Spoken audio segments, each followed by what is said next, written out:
Ziggy, Cope. we got a good episode with a friend of ours, a person we really have grown to like and love and enjoy on our podcast here. Please allow me to introduce myself. And we're talking to our friend Sam Kennedy, class of 16. Yeah, we're big fans of hers. We've known her for 7 or 8 years now, I guess, right? Yep. Maybe a little longer. And she's one of the initial members on the Friends of Red Devil Basketball board. Yep. And we've just become really close with her over the past couple of years and think very highly of her. And if you enjoy Alumni Hoops Weekend this year and over the last couple of years, it's because of Sam. She does a lot of the legwork getting that weekend going. So that's one of the reasons why we like her. Yeah, I was going to say, if there's anything that you like, it's probably because Sam was involved. If there's anything that annoys you, it's probably because I was involved. So, Ziggy, she's a classic Division III player. Shows up in the record book one time, but has like very nice stats. Looks like a 3-year starter and went through a coaching change. And I think she's the classic example of what we see. Just a really, really, really good basketball player, you know?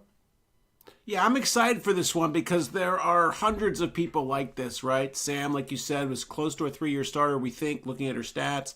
She got better every year, right? 4-something points her sophomore year, 6-something points her junior year, 8.9 points her senior year. You know, that's a good season, right? We played with a lot of guys who scored 7 or 8 points, right? Yeah. You know, you're a good player. You're a good rotation player if you're putting in 8 points a game. And she was a captain.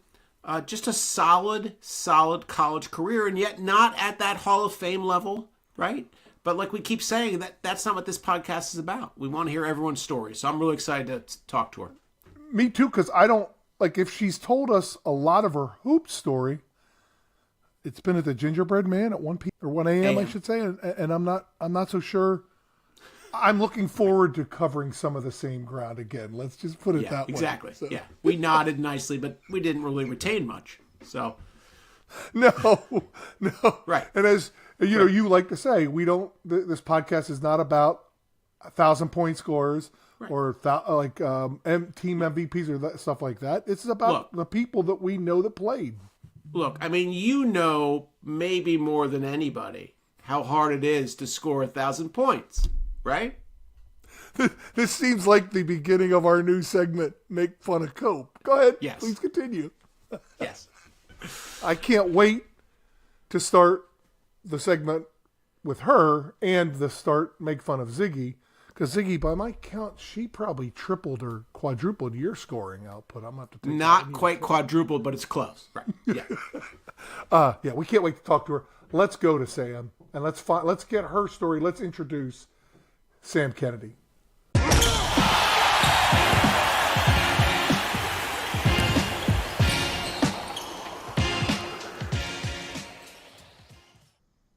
Welcome, Sam Kennedy. It's great to have you here. Thank you, guys. I'm really excited. I'm really excited for this one. Yeah, the great Sam Kennedy is how we typically describe her when she's not around. That's right. And I'm particularly excited for this, not only because we love hanging out with you and you're part of the FRDB board, but as I said to Cope in the intro, like, you know, we've been talking to some all-time greats, some Hall of Famers, right? But we really want to make this podcast about everybody. And you had a really, really solid career, right? 3-year starter, we think. You got better every year. Your team got better every year. And there were a lot of people out there who had a career like yours, right? And so I think it's great to get started with that and interview you. So thanks for being here. Oh, thank you. Yes. You win a lot of games with people like Sam Kennedy. Absolutely. Right. So let's start with that part. Yeah. Yeah, we'll get to that. Let's start with that, Sam. We typically start out chronologically. When did you start playing basketball? Do you remember? Yeah, I didn't start when I was 3 years old with the basketball. I played soccer from the beginning, and then my friends in school in middle school were like, "Why don't you come try out for basketball?" and I tried out for the team in 7th grade. Never really played before, and I made the team. And so from that, it was mostly social because my soccer friends were on the basketball team, Yeah. and I made the team and I liked it, and I just kept going back every year. And then eventually it eclipsed soccer for me. I eventually dropped soccer, but yeah, no, it was, I think, relatively late when you like are talking to people that maybe played in college or maybe not, but yeah, 7th grade. And when would you say if you started that late and you basically just played because you were already an athlete, right? You played soccer, you were athletic, you hung out with other athletes. When would you say you started to work on skill training in basketball? I mean, I I loved practice, and so we got a hoop in the driveway. We'd shoot around. My dad played basketball, so he was happy that I started to play. And so I think it was less pulling teeth once I was on the team and we could shoot around together. But to be fair, I didn't really do anything extra outside of practices. I wasn't dribbling in the in the driveway too much or getting up extra shots. Really, it was just I was there with my friends, hanging out, and we were good, and so that helped. And I learned a lot. I had some good coaches, and I played with a lot of good girls too. So I think I just tagged along and really fell in love with it.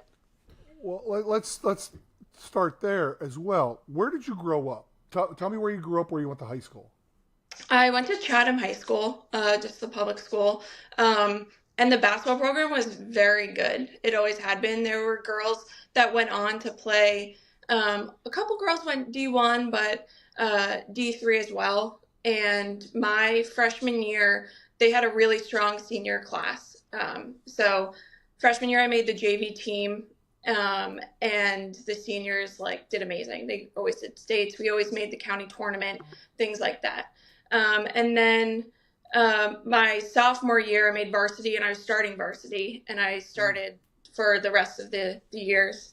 And I played with a girl, her name's Amanda Burnson. She ended up playing at Princeton. She was my year. She scored 2,000 points in high school. So I did a lot of passing.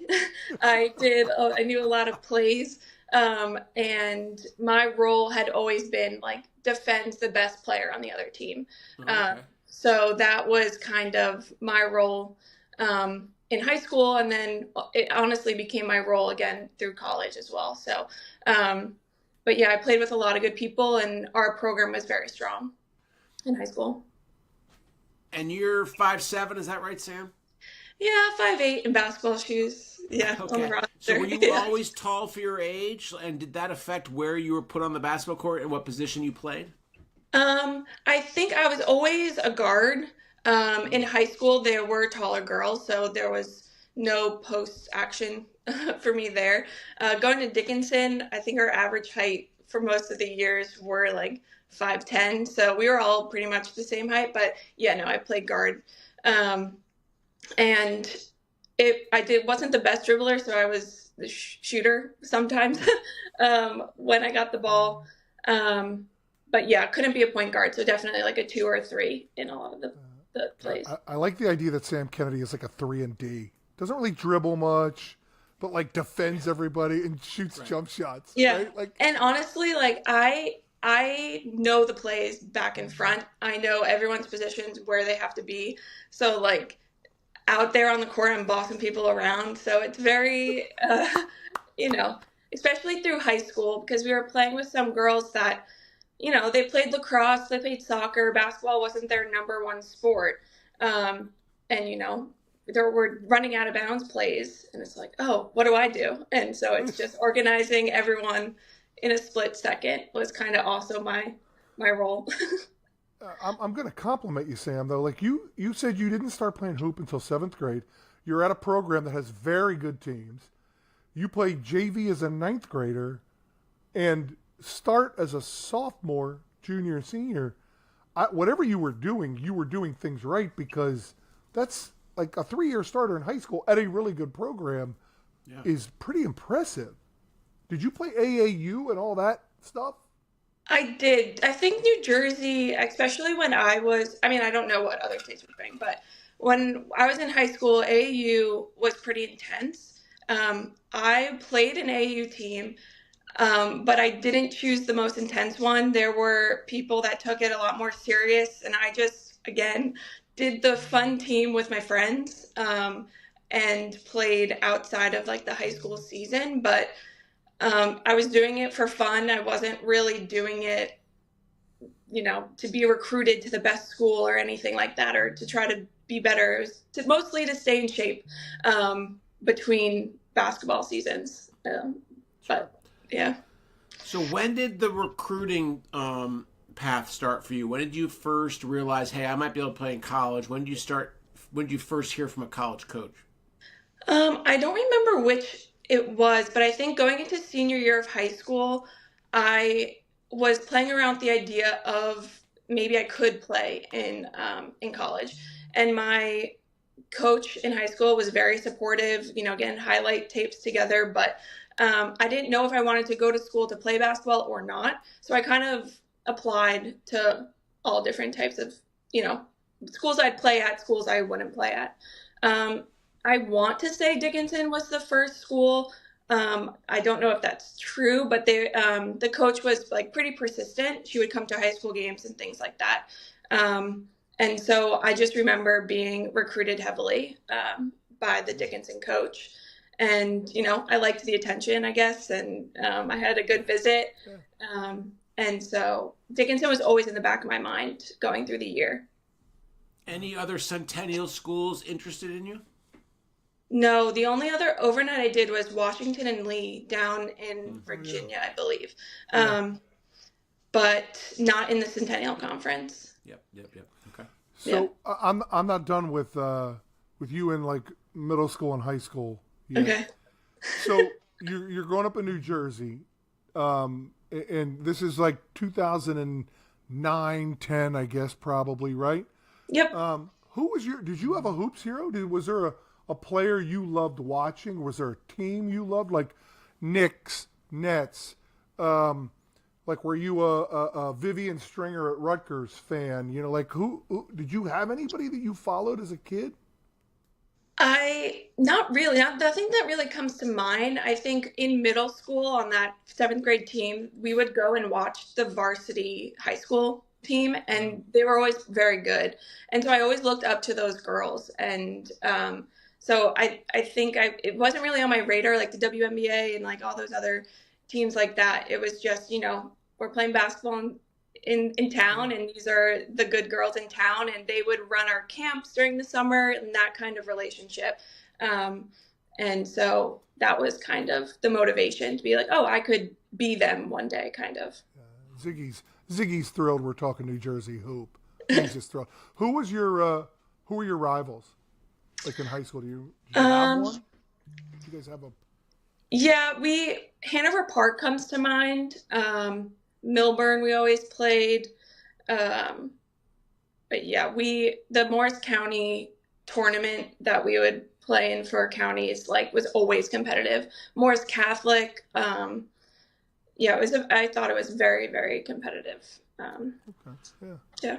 So you had mentioned that your freshman year, there had some good seniors, and that was a good team. So how did your teams do sophomore through senior year? We were also, the expectation was that we were going to the county tournament finals. They say this, the Chatham High School, from what I believe, has yet to win the counties. We always get to the final game and haven't won.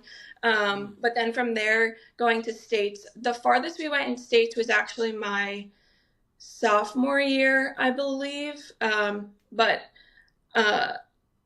I'll admit, I don't have basketball stats and games and things like that memorized like a lot of people do. But, going to counties and states was the expectation in high school, and we did that. So the only conclusion, Ziggy, I can come up with about Morris County with Chatham never winning it is that it's clearly fixed. I mean, that's the only way. That's the only thing you can.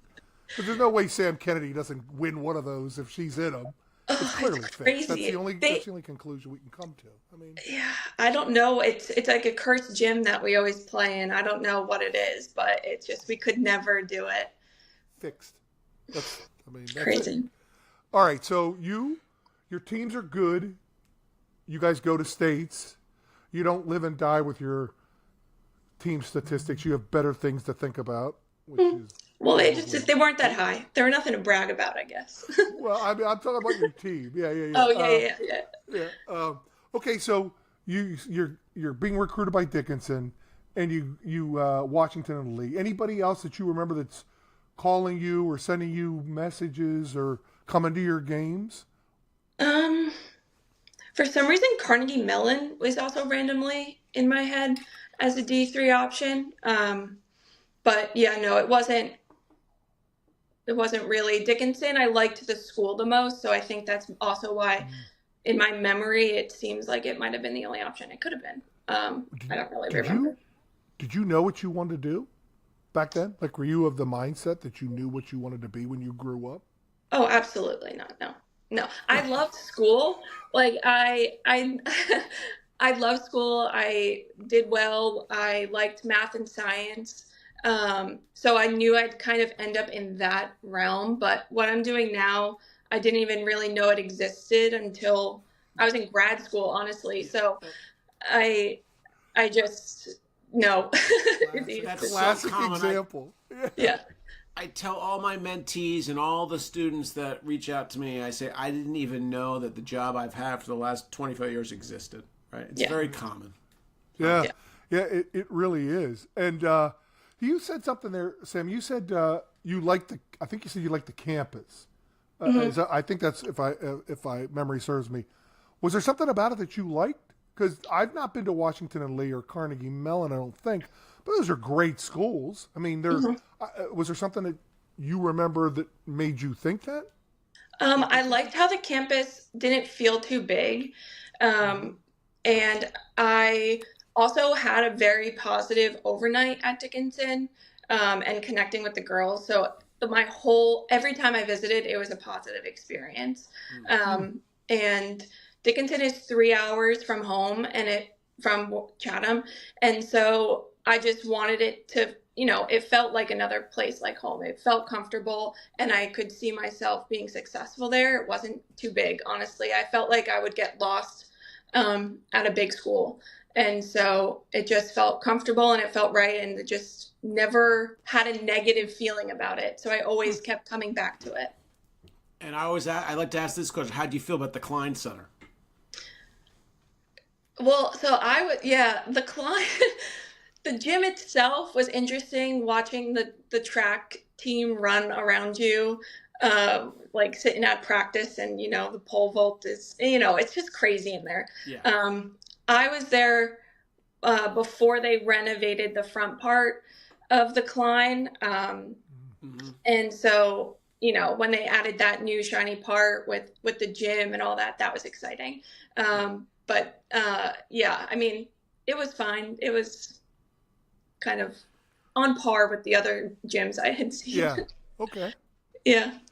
It's a strange looking building. Let's be realistic. Oh, I love the Klein. I'm not saying I don't. Yeah. I'm just saying it's a strange looking building. Yeah. And go ahead. So good high school program. Did you get good crowds? Yeah. Big student sections. Both the men's and women's, girls and boys, high school teams, were pretty good. So, and when we would go to the different states, like we'd have a crowd that would follow us. Also, a lot of parents would go, and that's fine. And, the 7th graders would come and watch us as well. But, hey, no, it felt like the gym, when we were playing in good games that were competitive, you had the crowd behind you. So how did that feel then to go to Division III? And we all know that the crowds can be sparse, right? Particularly in January over break, etc. So and I ask everyone this who played at high schools where you get pretty healthy crowds. How did you deal with that? What would that feel like? Because here you are playing college, which was absolutely a higher level, right, of competition, yet the crowd doesn't match up. Yeah, I think at Dickinson, my freshman, sophomore, a little bit of my junior year, it was pretty quiet. Honestly, you get used to it pretty fast. You kind of have to, right? So, but by senior year, we were drawing a decent crowd, and that's it's fun, more fun to play when you're playing for a crowd, I think. For sure. Yeah. Yeah. And you had a decent team your senior year. Yeah. So where did you live? You show up as a first year. Where do you live? I was in Adams over on Morgan Field. I love being over there. What floor? It must have been second floor. It was like up a level. Nice. Yep. Yeah, that's where I was. Yeah, it's a great building. It really is. The whole campus obviously is pretty darn cool. So you hit campus. You said you had a visit at Dickinson. Who did your stay over with you? Was it a stay over or was it just a day visit? I stayed over. Yeah, I stayed over with it was Sarah Phillips, who was a year ahead of me. And went to class with her, hung out with her friends, hung out with the basketball team. And yeah, I mean, Sarah is a great teammate, so it was a great time. Good. That's part of the great visit to Dickinson that hopefully you get. So you hit campus. You're living in Adams. You hit campus, and how did you know anybody other than Sarah on the team? Was there anybody that you played against in high school, or that you were, or were you meeting everybody at your recruiting visit and there? I was meeting everyone there. Now that I think of it, one of the seniors from high school when I was a freshman, one of the seniors went on to Dickinson and played soccer there. So I think it wasn't the first time I had heard of Dickinson, but in terms of basketball, I didn't know anyone on the team. Okay. Yeah. So tell us a little about your 4-year journey at Dickinson. We know you went through a coaching change. We've talked to some other people. You played for 2 coaches, 2 years for the first, 2 years for the second. But tell us a little bit about your path as a player. We talked a little bit about it in the intro, but also your path as a team, because we know it culminated that senior year and you had a good team. So tell us a little bit about that. Yeah, so kind of similar to high school, my freshman year, the senior class was very strong. They had Bridget and Dana, Lindsay, they were Belma, like they had so many, Kelsey, they were really, really strong players. And so my freshman year, I was able to watch them, and they were, they led the team well. Our record wasn't great, but the way that they ran the team was amazing. Then sophomore year, those seniors left, and we had no seniors. So we went from a very old team to a very young team. And that my sophomore year, I think record-wise, was our worst year. We won 1 conference game, maybe, and 5 overall. So it was, it's kind of hard to keep going when you're losing, but looking back on it now, I had such a positive experience that I kind of forget what we went through. Yeah, were you a captain your sophomore year? I was a captain my sophomore, junior, and senior year. Yeah, we saw that. Yeah. We weren't sure. We couldn't tell from the records if you were all 3 years. We could have assumed you were, knowing you a little bit. But that is so uncommon, right? Yeah. I don't know. To brag a little bit, I feel like that's my role on the team, even though it might not show up in these record books and stuff.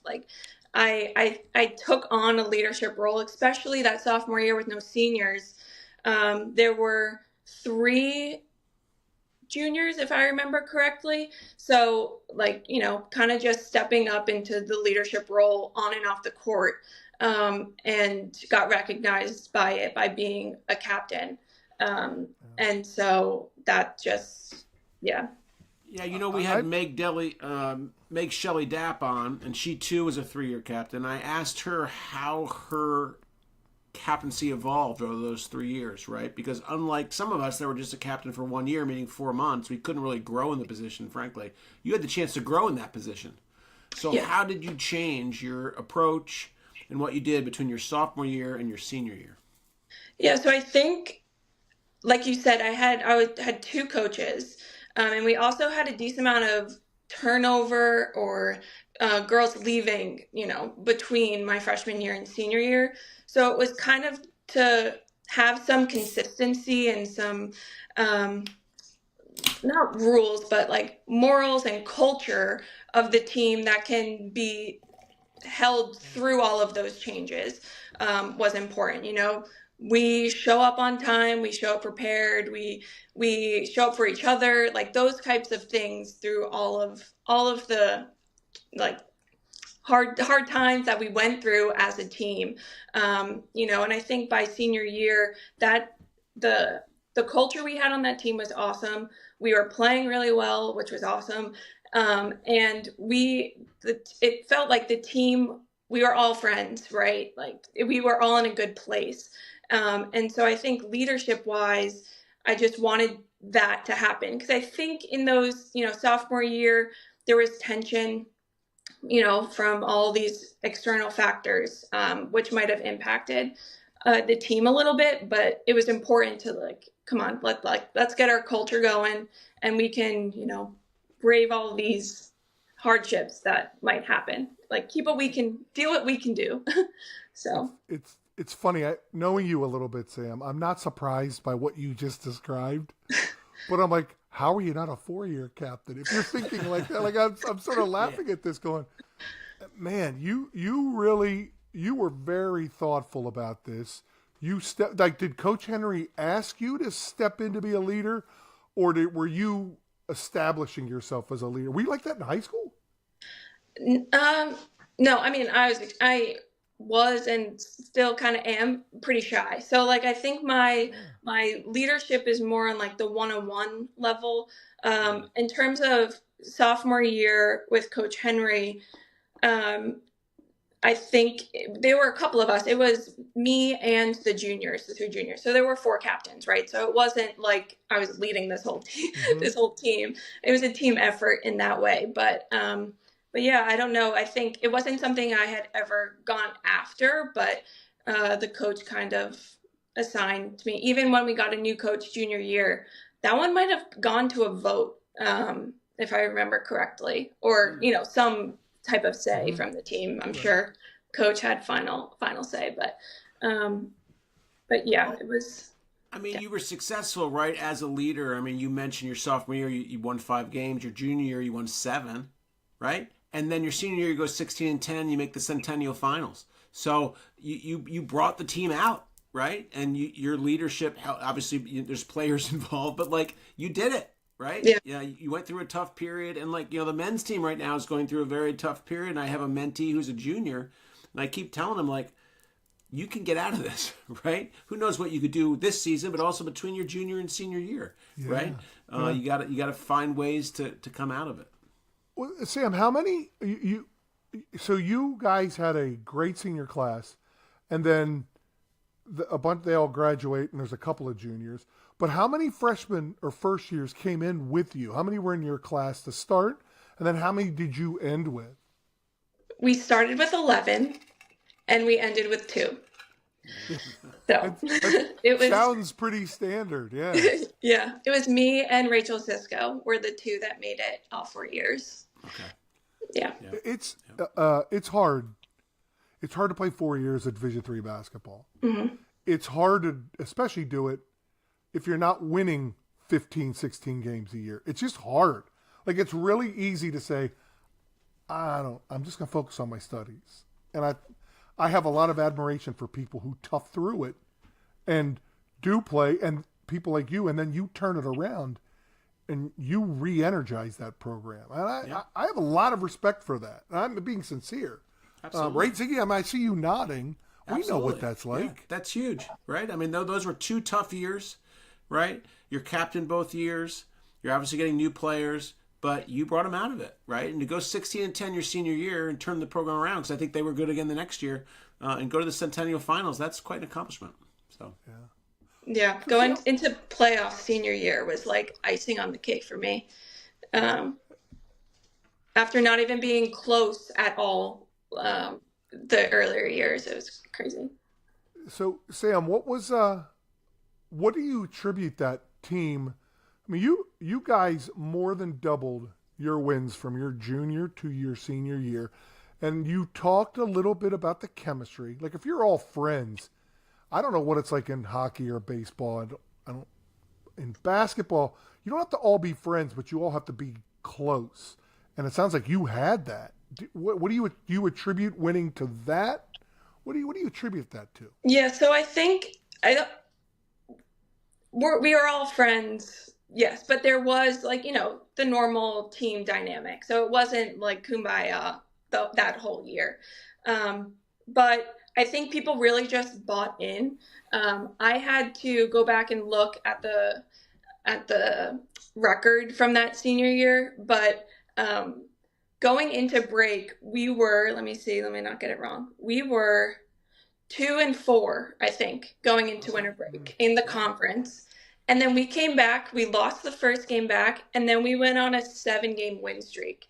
We beat like the top of the conference that we never did before. We bought in. I remember that was Coach Bixby my senior year. Her locker room, like pregame speeches, it was motivational speeches. I had got goosebumps. We were amped to play. Everyone just kind of like bought in, and we were winning and we were having fun, and it just like that helps a lot. And then but because we did so well, like coming back from break, then we could see like, oh, we might be able to make playoffs, and like that added motivation, just like, come on, we can do this, type of camaraderie kind of clicked. Were you surprised? You're coming back from Christmas break. You're 2-4 in conference. Did you feel like we're this close, or were you surprised when you guys go on this run? I mean, that's a run in January. Like, that's a conference run you go on. Were you surprised by that? Well, I'm looking at my notes again. Our first game back was Muhlenberg. In my 4 years at Dickinson, I never beat Muhlenberg. And so we actually came back and lost one. And then we were playing, we came back and won one game, and then we won the next game. And then, so it's like, wait, we're building wins here. So it was kind of slow. And then it was, then it became impactful, right? Like we kind of turned the season around.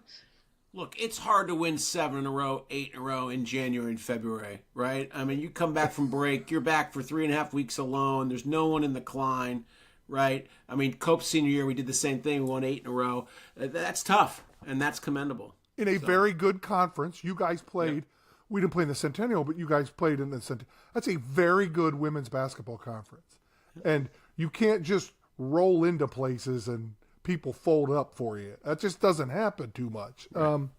So that's a hard run to do in conference. Yeah, I mean, Cope, just use Saturday's men's basketball game, right? I mean, Dickinson's men's basketball is struggling, right? They're 2-4, whatever, and in comes F&M, who's 15-2, right? And to the Klein, and the men's basketball only loses by 2 or 3 points, right? Every game in that conference is tough. Mm-hmm. Sam, I hate switching from basketball, but I would just make this 100% just talk hoop the whole time, and I'm fighting that. I'm fighting that urge. What were you majoring in at this point? You said math. You were interested in chemistry. Like, what were you majoring in?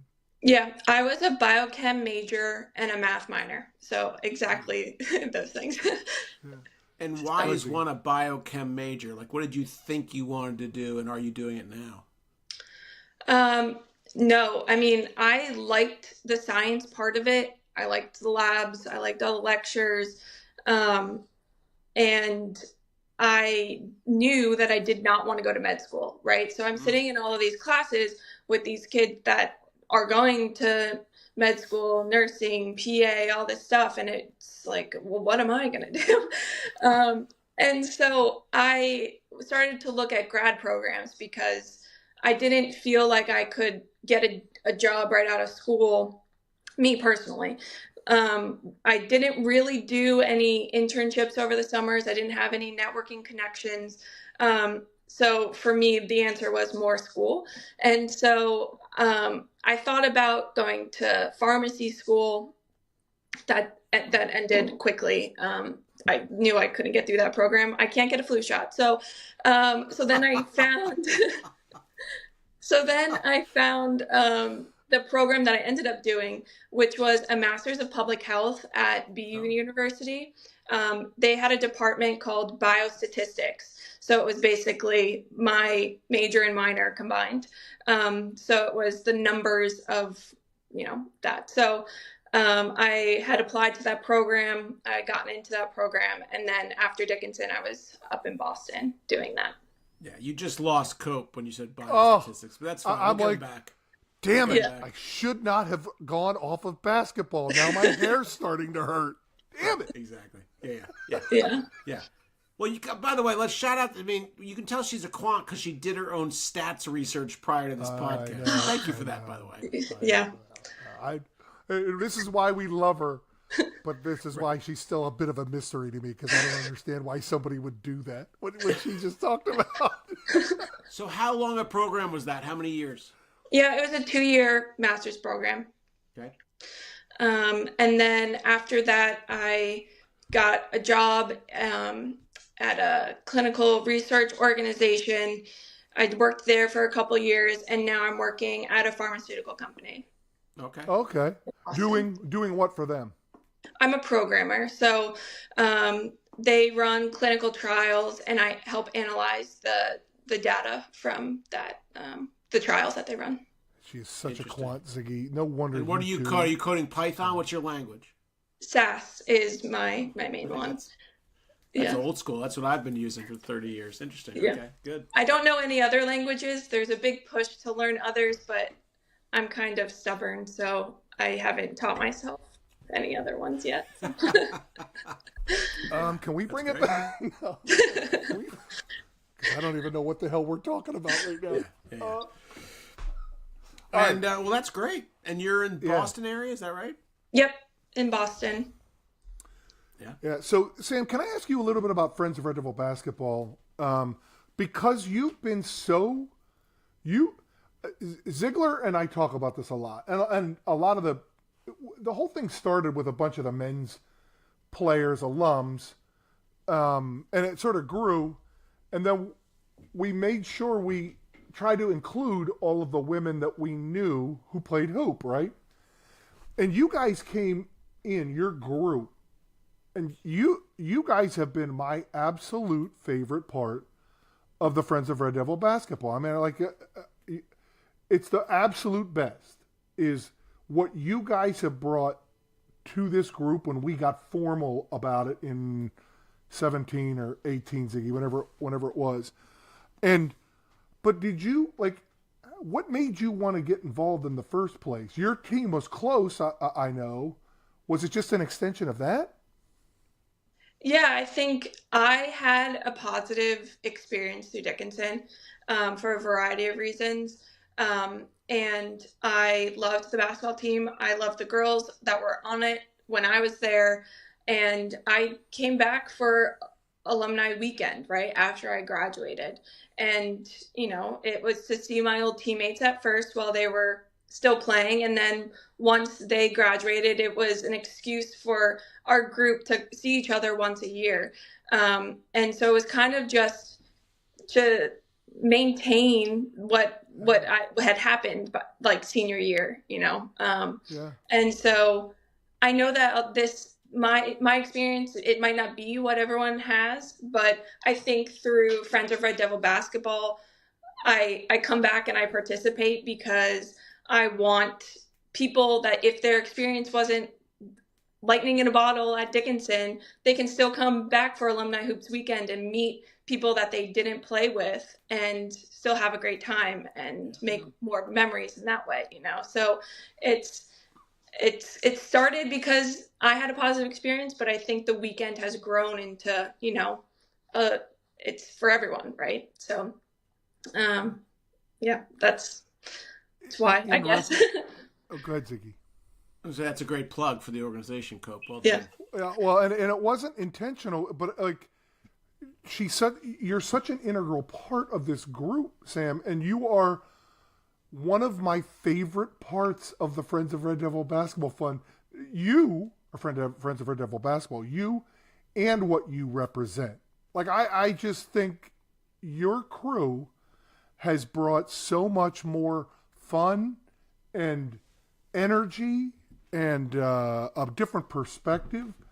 And, in retrospect, we should have called it Hoops Homecoming, right? Like I sit here and go, like, because that's what it is, right? You go to homecoming to see your teammates, your friends, and maybe meet some new people. And it's Alumni Hoops Weekend, and we love it. Partly because I get to see Ziggy and my teammates and you guys. I'm not saying this is a plug. I'm just saying it because I'm so thrilled about this, about what you guys do for the group. Yeah, absolutely. They've been a great addition for sure. Yep, and they bring energy and they bring people back, which is important, and it's fun. Yeah, and I think even the retention of the like, I feel like between my year and the graduates, like people come back, and I know that we might have some missing years older than me.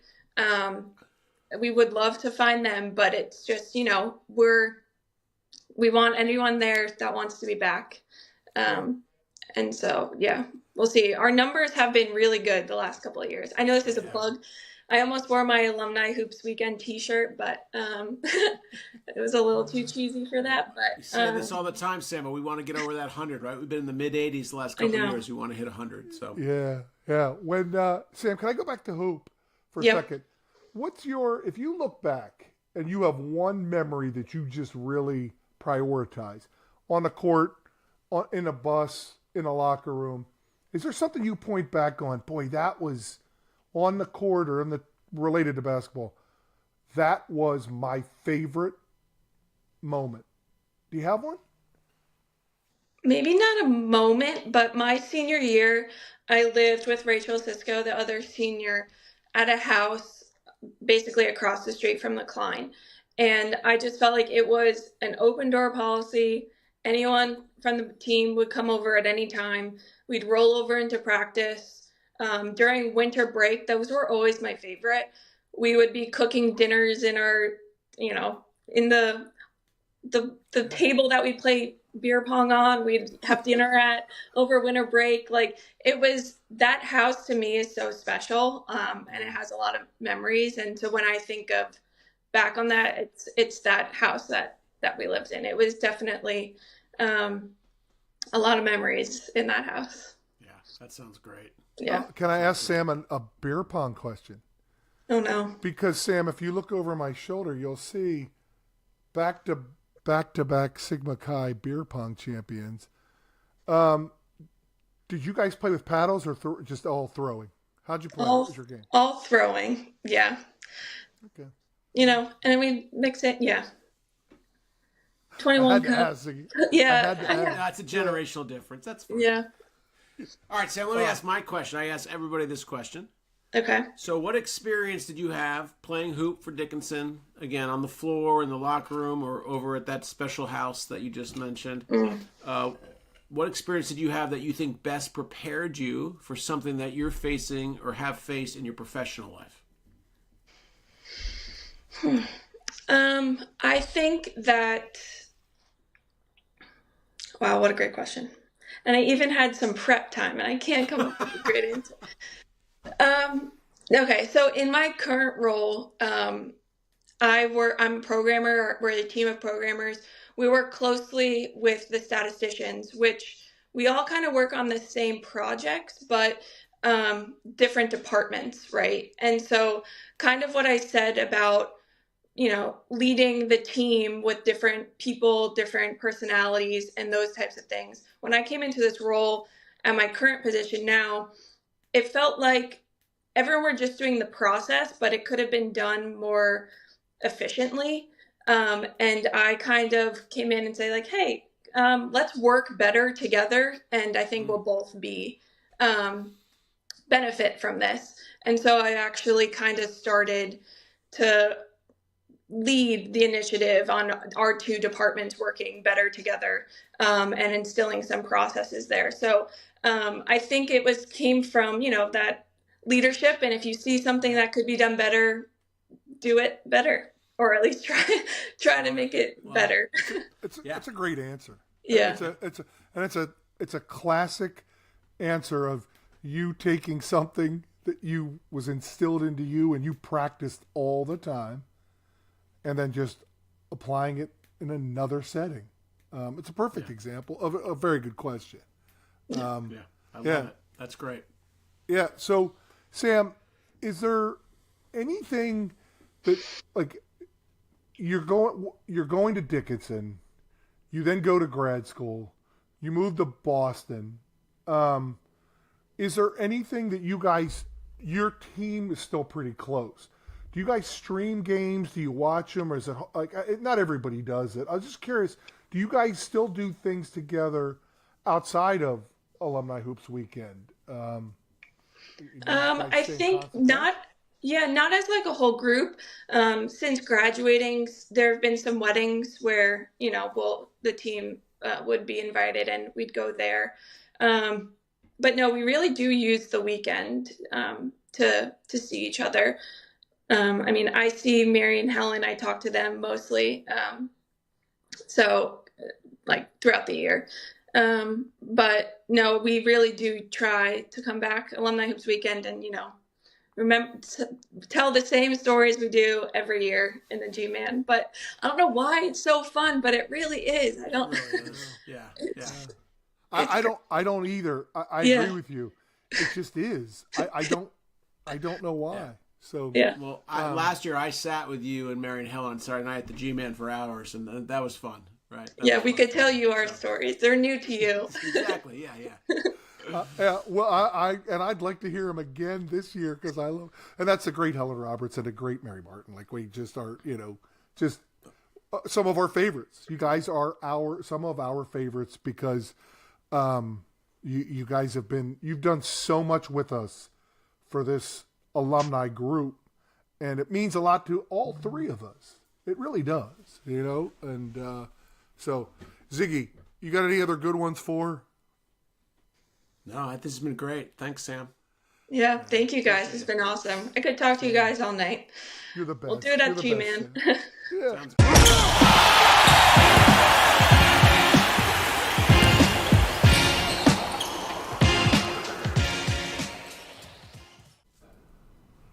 Okay, Ziggy, I know I say this every time, but I don't care. She was great. I don't care. She's great. I love Sam. That was fun. I'm enjoying all of these, so I'm going to keep saying it, right? That was just great. I know. We're big fans. We're big fans of Sam Kennedy. We've known her now for 7 or 8 years. We work with her on the board of FRDB. She does so much for the organization. And she's just cool to hang out with, too. So we just got to hang out with her for an hour. It was fun. Yeah, conflict of interest alert. We're totally in the bag for Sam Kennedy. Just totally in the bag for Sam Kennedy. So, Ziggy, one of the things I'm fascinated about sometimes are people like her who are very shy. She's a very sort of quiet, shy person, and yet she's a natural leader. And I'm always interested in hearing how people end up leading, because Sam Kennedy doesn't walk into a room and go, oh, well, there's clearly the leader. That's not her personality, but Right. She's clearly a leader, and just even more impressed with her. Yeah, that's one of my takeaways, right? Yet another example of a 3-year captain, right? That really says something about someone if they are named a captain their sophomore year, right? You just think about that, right? In the fall of your sophomore year, you're asked to lead the team. That's pretty special. I also really liked how she described her leadership, right? She said she's more effective one-on-one. And as a captain, that can be very effective, right? Sure, you can get up in the middle of the locker room or pull the team aside and say some things, but the one-on-one relationship building is important as well. And I'm betting that's what she was really good at. And that's one of the things I wrote down. She's so humble. Like, she's so filled with humility.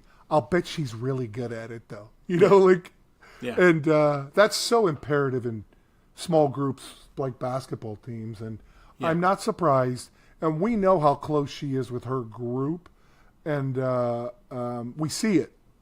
Yeah. And again, I'm an enthusiastic supporter of what the women have brought to this alumni hoops program. and we don't even really call them like just like hopesters. Yep. But she is at the epicenter of what I think is so great about that group being involved with us, all as one big team, frankly. You know what was nice, too, Ziggy? It was nice that New Jersey showed up. I mean, that was really nice, because we've been doing a lot of Mid-Penn and a lot of Northeast Pennsylvania and Williamsport. It was nice New Jersey decided to stick their head into the podcast. And it's good to have representation. Yeah. The other thing, you mentioned humble. I just want to follow up on that, right? Because these are the stories that you hear about, and then I enjoy hearing it, the G-Man, et cetera. But, like, she said, I didn't start playing basketball until in 7th grade, and that's because I was a soccer player and all my soccer friends were playing, right? But then, fast forward 3 years, and she's starting for a very good high school program, right? It just shows you the level of athlete she was, right? But she could have led with that. She could have led with that in this podcast. She could have led with that the first time I met her. Like, I'm a 3-year high school starter. I started as a sophomore at Chatham. She never heard that story, right? But so she's humble. She's talented. She's a good player, a great leader. Yeah, she's an asset wherever she is. Yeah, we had to get that out of her. Yeah. Because there was no way she was going to volunteer any of that. And that's why she's a good leader. So I can't wait, Ziggy. I know you love these things. I love these interviews. I hope we can get her teammates or buddies, her friends on this too. And I know we will, but I'm really looking forward to seeing them. Let's do a plug right here. Alumni Hoops Weekend, February 20th, 21st. Do I have the dates right? I think I do. That's right. So less than a month. And we're trying to hit 100 people, but most importantly, we want you there. Whoever the you are, we want you there. Come back. Yeah, come back. Grab a teammate, come back. Yeah. And we promise we will ensure that you have fun, or Ziegler promises to give you all your money back. Exactly. 100%. All right, Cope. Until next time. All right, Ziggy. Good to see you, buddy. See you, Cope. Thanks.